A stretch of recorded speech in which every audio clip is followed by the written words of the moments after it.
hello everyone घंटनादर आपण मैंने जानी सारी कि आम मंदिर अच्छे एक्चुअली यहाँ आम कॉलोनी माँ को मंदिर आदिशक्ति मंदिर से आज पूजार्चना हो 108 आरती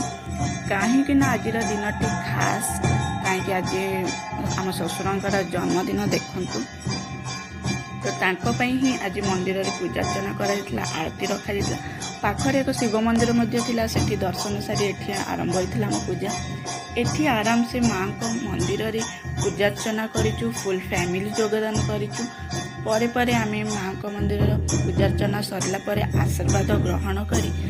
आहुरी बर्थडे को एक्साइटेड करने पहुँचलु हैदराबाद बावर्ची होटल रे देखंतु सेठिकार एम्बियंस भी बहुत भल आम फुल फैमिली सेलिब्रेट करने आसलु बर्थडे सेलिब्रेशन करूँ आउ भल भाव फुल फैमिली डिनर मजा नहीं आज बर्थडे पार्टी आम एमती ही एंजॉय